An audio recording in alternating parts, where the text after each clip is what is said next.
como demarcação, ok? Mas para as pessoas comuns, o que servia mesmo como marcação do tempo era o curso do Sol ao longo do horizonte.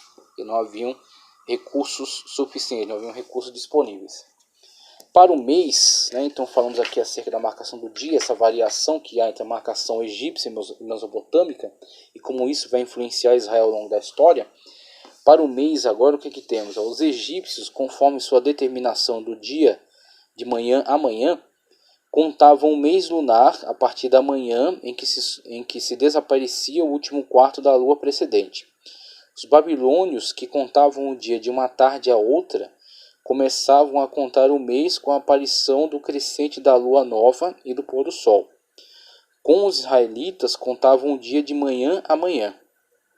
É provável que tenham seguido o uso egípcio para determinar o começo do mês, mas não o podemos afirmar. Entretanto, o relato detalhado de primeiro livro de Samuel 20, 18 a 35 seria melhor compreendido assim, e a transferência do começo da festa dos ázimos do dia 15º, Levítico 23:16, para o 14º, Êxodo 12:8, e a sua união com a Páscoa poderiam ser explicadas por uma mudança de cômputo.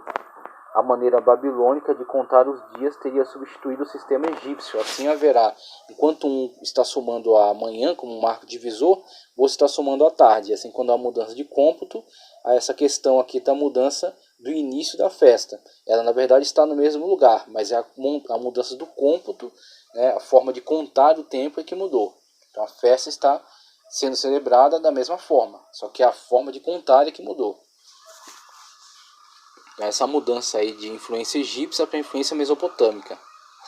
Em todo caso, o que é certo é que os israelitas seguiam o mês lunar, como os cananeus designaram o mês pela palavra Ierá, que significa igualmente lua. O mês é uma lunação, mas bem no início. Aí temos, por exemplo, em Israel, muita referência à questão das luas novas, a festa das luas novas, havia trombeta, né, das luas novas. Então há essa marcação aproveitando-se a mudança das fases da lua, o que era muito importante para a questão agrícola, né, uma vez que é uma nação prioritariamente agrícola. Igualmente lua, o mês é uma lunação, mas bem no início. Êxodo 23:15, 34:18, primeiro livro de Samuel 6:1, 10:27, primeiro de Reis 4:7, e mais frequentemente daí em diante chamaram o mês Rodes, que em primeiro lugar significa lua nova. Em primeiro livro dos Reis 6:38 e 8:2, a palavra Ierá, com o nome do mês cananeu, é glossada pela palavra Rodes com o número do mês abaixo, Como as lunações duram 29 dias, 12 horas e uma fração, os meses lunares tinham alternadamente 29 e 30 dias. É uma compensação, uma vez que o mês lunar não vai coincidir, né, com a mudança de estações. Então vai haver sempre uma falha, né? Vai haver sempre uma sobra aí de tempo. Então é necessário fazer essa intercalação entre meses de 29 e de 30 para compensar aí esse período não contado, né, pela mudança de períodos lunares. No princípio, deram-lhes nomes cananeus, que eram relacionados com as estações. Abib, o mês das espigas, Êxodo 13:4, 23:15, 34:18, Deuteronômio 16:1. Ziv, o mês das flores, primeiro livro dos Reis 6:1 e 37. Etanim, o mês em que somente fluem correntes de água permanentes, primeiro livro dos Reis 8:2. Bul, o mês das grandes chuvas, primeiro livro dos Reis 6:38. Os três últimos nomes são encontrados com outros nas descrições fenícias. Abib não foi ainda atestado nelas, mas foi decifrado nos escritos proto-sinaíticos, cuja leitura é incerta. Essa nomenclatura cananeia foi conservada por um longo tempo, posto que ainda se emprega no Deuteronômio, que estabelece a festa da Páscoa no mês de Abib, Deuteronômio 16:1. E é uma casualidade que tais nomes não apareçam nos livros históricos depois de Salomão. Este era um calendário oficial e parece que na via cotidiana eram utilizadas outras designações. Em Gezer, descobriu-se uma tabuinha de calendário que tem uma inscrição atribuída ao 10º século antes da nossa era, O texto foi certamente redigido por um israelita.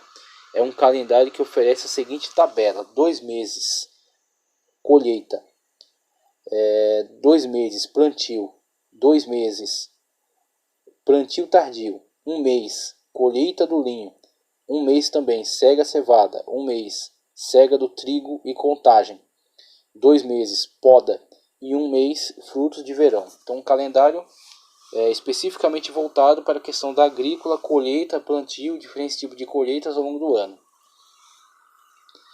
Não é uma agenda de trabalhos que deve ser efetuados durante os diferentes meses do ano, mas uma tabela de equivalência entre 12 lunações, os meses do ano oficial, enumerados aqui sem os seus nomes próprios, tá ok? E os períodos do ano agrícola, que os lavradores designavam segundo os trabalhos que faziam neles, ora encontrados no Antigo Testamento. Vários desses termos empregados para indicar as datas, assim nos mais antigos calendários litúrgicos. Ora, encontramos no Antigo Testamento vários desses termos empregados para indicar as datas. Assim, nos mais antigos calendários litúrgicos, como por exemplo de Êxodo 23:16, prescreve que se observe a festa da ceifa, Kazir, tá certo? E o da colheita, Azib. Êxodo 34:22. Prescreve a festa das semanas durante a cega do trigo e a festa da colheita. Ruth e sua sogra chegam a Belém no princípio da cega da cevada. Então veja que a questão agrícola ela vai norteando toda a marcação de datas, toda a marcação de épocas. Okay? Então essa é uma realidade tipicamente israelita. Ruth 1:22. Rubem sai nos dias da ceifa do trigo, o que para o egípcio seria no período da enchente, no período da estiagem e por aí vai, no período da colheita, né, que é subsequente aí à estiagem do rio, quando o rio desce, então ficam aqueles frutos para serem colhidos. Rubem sai nos dias da ceifa do trigo, Gênesis 30:14. Sansão vai visitar sua mulher nos dias da ceifa do trigo, Juízes 15:1. Em 1 Samuel 12:17, a ceifa do trigo é uma indicação de época como ceifa da cevada.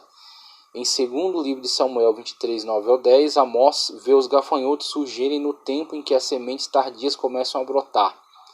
Leques, em Amós 7:1.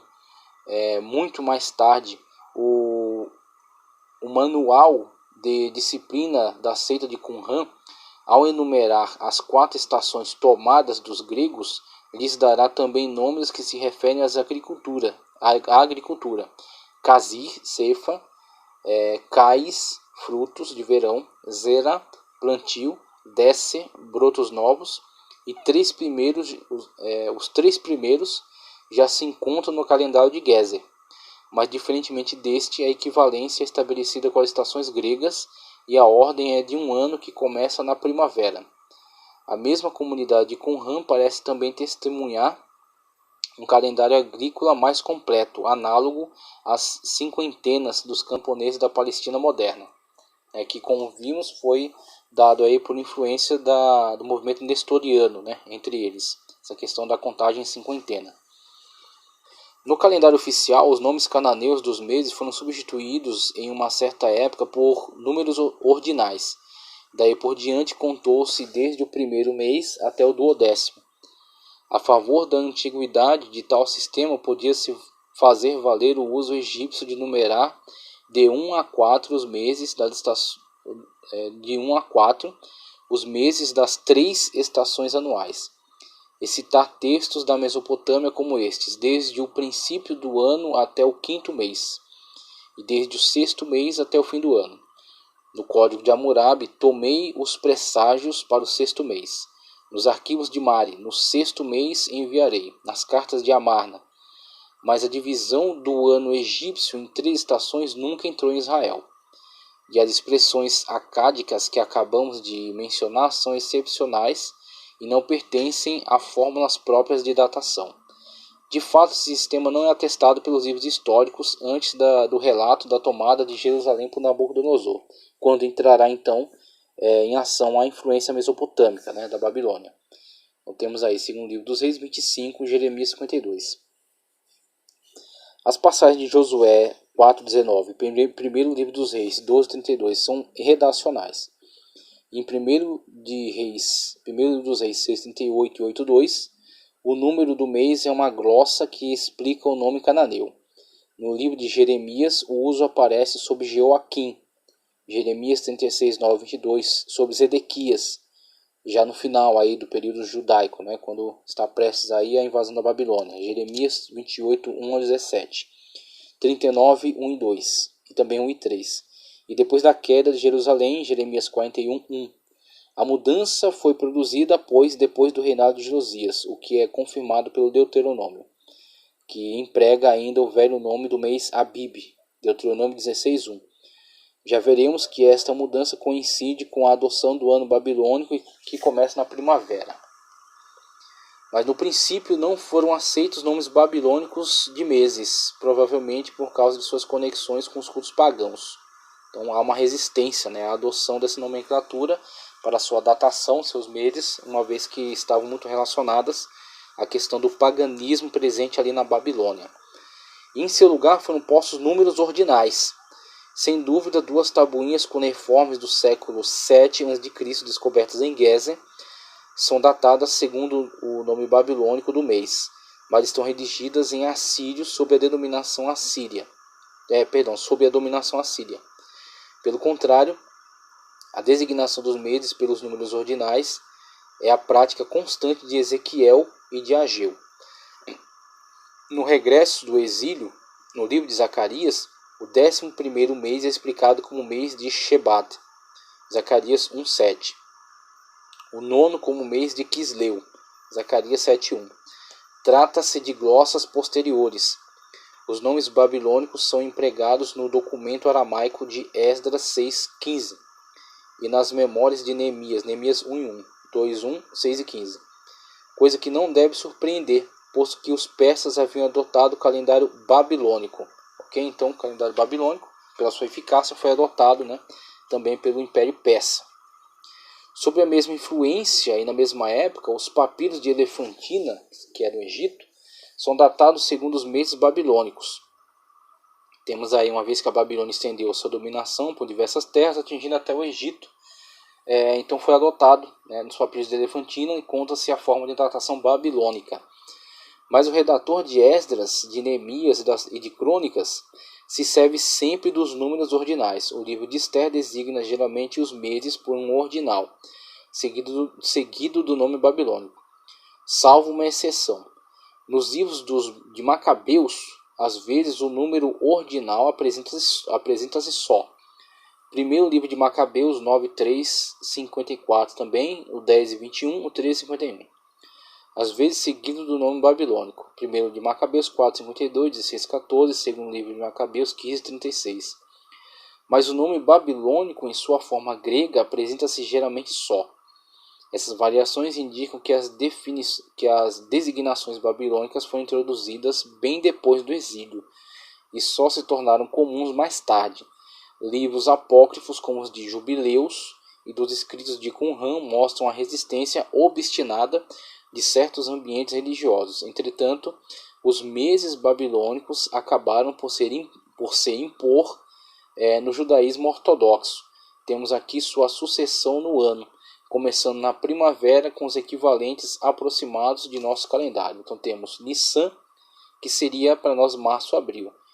Iyar, que seria abril e maio. Então o mês de Nissan está no meio de março, começando no meio de março, terminando no meio de abril. Então tem essa discrepância, né, entre um mês e outro. E é influência babilônica sobre a datação do judaísmo posterior. Houve uma resistência no primeiro momento, houve uma substituição por números ordinais, em vez de se dizerem número de meses, em vez de se adotarem nomes de meses babilônicos, se adotavam numeração ordinal. Mas posteriormente isso acabou se impondo sobre eles, uma vez que era eficaz, né? Uma vez que era bastante utilizado no mundo da época. Então temos Nissan, que seria entre março e abril, Iyar, que seria entre abril e maio, Sivan, que seria entre maio e junho. Tamuz é o nome de uma deidade babilônica. Então, por isso a resistência. Mas posteriormente acabou se adotando, né? Uma vez que, passado o tempo, aquilo perde sua característica tão mística, religiosa, e passa a ser apenas uma questão prática, né? Então, Tammuz, o nome de um deus mesopotâmico. Junho, entre junho e julho. Abi, julho e agosto. Elu, que creio também uma deidade da Babilônia. Agosto, setembro. Tisri, setembro, outubro. Marcheshvan, outubro, novembro. Kisleu, novembro, dezembro. Tebet, dezembro e janeiro. Shebat, janeiro, fevereiro. Adar, fevereiro, março. Ok? Então, a datação utilizada em Israel, a influência babilônica sobre os nomes dos meses e a discrepância que há entre o mês israelita e o nosso mês adotado aqui no Ocidente. A partir da época helenística, os nomes macedônios dos meses foram introduzidos no uso oficial. Um homem instruído como historiador Joséfo emprega essa nomenclatura, que não obstante nunca foi familiar aos judeus. No Antigo Testamento grego, a Septuaginta, só se encontram os meses de Xântico e de Dióscoro. Nos documentos estrangeiros, diz, segundo de Macabeus, 11, 21, 30, 33 e 38, o mês de Distros, em Tobias 2,12, ok? Então temos aí a adoção essa forma, essa nomenclatura macedônia, a partir da influência grega, mas que não era utilizada pelas pessoas de Israel de uma forma geral, mas sim por alguns eruditos, como por exemplo Flávio Joséfo, e alguns documentos com forte influência estrangeira, como Tobias, por exemplo.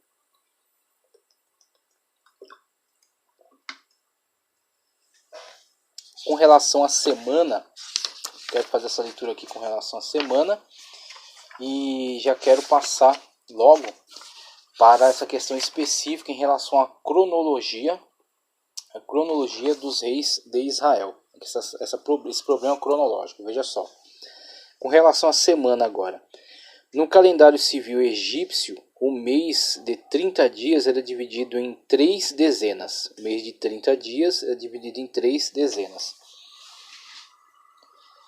Alguns pensam encontrar no Antigo Testamento vestígios de tal cômputo. O luto por Arão e por Moisés duram 30 dias cada. 30 dias cada, seria então essa divisão adotada. Então é isso que se pensa. Números 20 e 29, Deuteronômio 30, 34, 8. Com o qual pode-se comparar o luto da mulher cativa que durava um mês. Deuteronômio 21, 13. Também Esther 4, 11. Daniel 8, 13. 10 dias é uma unidade de tempo em Gênesis 24, 25. Primeiro livro de Samuel 25, 10. O 10º dia do mês aparece como a data de uma festa ou de um acontecimento. Êxodo 12, 3. Levítico 16, 29. Paralelos também de 23 e 27, 25, 9. Números 29, 7. Josué 4, 19. Segundo livro dos Reis 25, 1. Temos outros paralelos aqui de Jeremias 52, 4. Ezequiel 24, 1. Ezequiel 21 também e também o 41. Com menos frequência é mencionado o 20º dia. Somente números 10, 11, 11 e 19. Em Tel El-Farrá do sul e em Tel Ed-Duer foram encontrados tabuinhas de osso perfurado com 3 linhas paralelas de 10 furos cada uma. Talvez sejam calendários. Para contar os dias do mês, elas remontam a princípios da época monárquica. Para contar os dias do mês, elas remontam aos princípios da era monárquica. Tudo isso não constitui prova suficiente, tendo os meses lunares alternadamente 29 e 30 dias. Pode-se falar em números redondos de 30 dias por mês. E se os pequenos calendários, digamos assim, entre aspas, encontrados nas escavações, deveriam servir para todos os meses, necessariamente teriam que ter 30 furos, que no 10º dia se celebre alguma festa ou aconteça algum evento. Não prova nada sobre a divisão temporal do mês.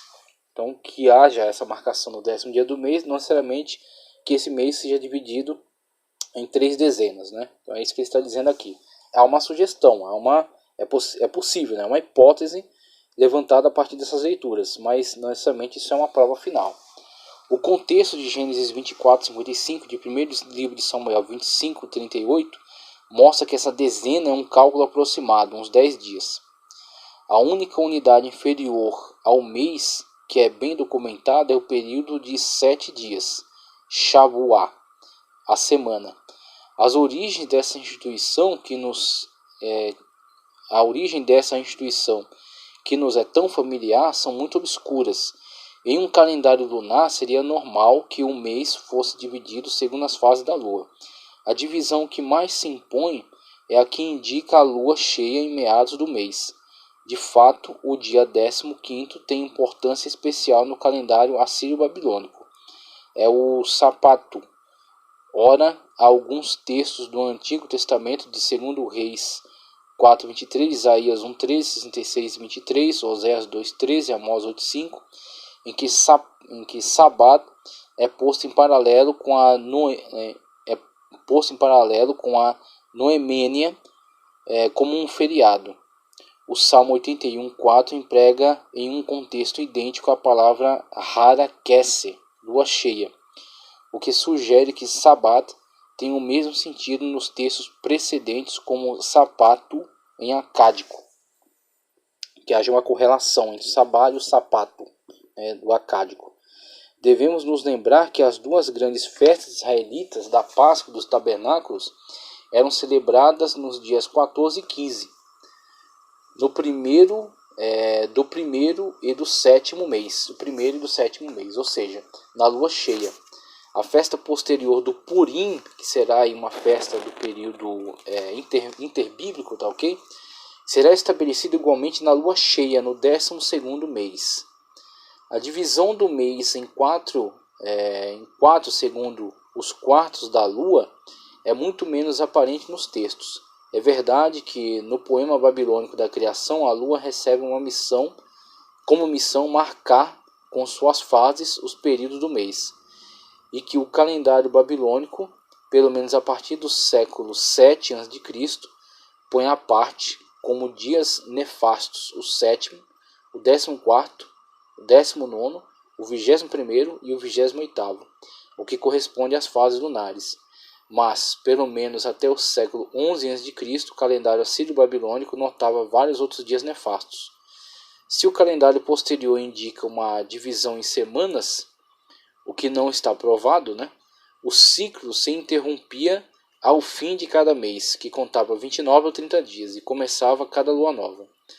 No Egito parece ter havido uma divisão dos meses em 7, 8, 8 e 7 dias, que tinham nomes lunares, mas deve-se notar que o número dos dias não é constante, o que é contrário à própria noção de semana. Recentemente foram propostas novas explicações da semana. Segundo um autor, os 7 dias da semana poderiam ser explicados segundo 7 ventos, que sopravam em 7 direções diferentes, conforme a mais antiga cosmologia babilônica, relacionada então a essas narrativas cosmológicas, da criação dos deuses. Segundo o outro, interpretando o Ramastu dos textos capadócios como um quinto de mês, uma semana de 6 dias do velho calendário assírio teria recebido dos israelitas o complemento de um 7º dia reservado ao repouso. Não vale a pena discutir tais hipóteses, é mais útil recordar o valor simbólico e sagrado do número 7 e os períodos de 7 dias que se sucedem no poema babilônico de Gilgamesh e nos poemas de Ras-Shamra. Uma das passagens do poema de Gilgamesh tem seu paralelo exato no relato do dilúvio, Gênesis 8, 10 ao 12. E com frequência encontra-se no Antigo Testamento o período de 7 dias para a celebração de casamento, Gênesis 29, 27, Juízes 14, 12, para o luto, Gênesis 50, 10, para as condolências dos amigos, em Jó 2, 13, para banquetes, Esther 1, 5, para uma grande caminhada, Gênesis 31, 23, segundo de Reis 3, 9, etc. Essas indicações de duração não têm relação com o calendário, mas sua frequência sugere a probabilidade de que desde época antiga o período de 7 dias fosse também uma unidade de calendário. Então temos a partir dessas narrativas, essas sugestões, né, a indicação de que na verdade essa divisão da semana em 7 dias fosse bastante antiga, estivesse presente já desde muito tempo, relacionando-se também aí com outras narrativas até estrangeiras, como a Epopeia de Gilgamesh, que também utiliza-se dessa divisão em 7, tá ok? Então, mais do que essas cosmogonias muito, né, anteriores na história, essas narrativas, como por exemplo a de Gilgamesh, esse texto do Antigo Testamento, já dão uma indicação de que a divisão da semana em 7 dias está presente há muito tempo já na história, né, tanto israelita como a história dos povos de sua volta. Esse cômputo, se aplicado de maneira contínua, é independente dos meses lunares, posto que esses não são exatamente divisíveis em semanas. Ainda é possível que a ideia da semana tenha nascido da observação aproximada das fases da Lua, mas converteu-se em elemento de um ciclo particular sobreposto ao dos meses e dos anos. Isso já distingue a semana israelita das semanas egípcias ou babilônicas. Há uma diferença mais importante. A semana é caracterizada pelo repouso do sétimo dia, o sábado, que é uma instituição religiosa antiga e própria de Israel. Voltaremos a falar mais tarde isso, tratando das instituições religiosas. Aqui só notaremos uma consequência. O cômputo por semanas, e não mais só a indicação de um período de 7 dias, como os textos anteriores citados, encontram-se apenas nos textos litúrgicos, exceto as passagens recentes de Daniel 10:2 e 9:24-27, em que se trata das semanas de anos. Então, utilizando-se a base da semana de 7 dias, ele desenvolve isso para semanas de anos, no qual cada dia é um ano, computando-se sempre em 7. Então, temos a divisão em 7 como uma divisão relevante para aquele texto de Daniel. Então, isso pode ressaltar, inclusive, a importância da divisão de semanas, né? Mais do que essa ambiguidade de divisão de meses lunares ou de anos até. Mas a semana rege totalmente o calendário de um grupo religioso do judaísmo. Com maior clareza encontra-se no livro apócrifo de Jubileus. 52 semanas fazem um ano, de 364 dias, dividido em 4 trimestres de 13 meses, ou seja, 91 dias. 7 anos fazem uma semana de anos, como em Daniel. 7 semanas de anos fazem um jubileu. 7 semanas de anos fazem um jubileu. O mesmo calendário é reconhecido em uma parte dos apócrifos reunidos sob o nome de Enoque, nos escritos de Qumran. A intenção desse cômputo é fazer com que em todos os anos caiam as mesmas festas nos mesmos dias da semana. Nele, os dias litúrgicos são o primeiro, o quarto e o sexto da semana. O sábado é o dia de descanso. Os iniciadores desse calendário não parecem ter se preocupado com a divergência entre esse ano de 364 dias e o ano real de 365 e um quarto. 365 e um quarto. Entretanto, não devia tardar em tornar-se significativo o desacordo, assim o calendário não pôde vigorar por longo tempo, a não ser em reajustes periódicos nos quais nenhum texto fala. Então os reajustes não foram mencionados, mas foram necessários, uma vez que havia essa sobra, né, de tempo, uma vez que nessa contagem, baseando-se nas semanas, levando a semana em consideração como marco divisor, somavam-se ao final do ano 364 dias e sobrava sempre esse período, né, de um dia e um quarto, que ia ao longo, né, de 4 anos somar aí um período que teria que ser recompensado, né, teria que ser compensado. E essa compensação geralmente não era mencionada. Vamos ver aqui onde eu parei. A tentativa recente de fazê-lo depender de um antigo calendário sacerdotal, cuja influência seria encontrada na redação do Pentateuco, fica, pois, na incerteza. Aliás, em seguida veremos que o Pentateuco revela um cômputo diferente. Então temos aí essa questão que já vimos aqui, de forma bastante extensa, das influências egípcia e mesopotâmica, as suas formas de contar o tempo, a questão do surgimento da semana como elemento importante na contagem do tempo, tá ok? Essa sobra, né, de tempo que fica a partir da contagem de semanas, sendo elas contadas ao longo do ano como 364 dias, mas o ano real contendo 365 dias e um quarto. Então isso tem que ser corrigido ao longo de certos períodos. E agora vou fazer uma leitura aqui acerca do ano e partimos aí para a questão da cronologia dos reis de Israel especificamente, uma vez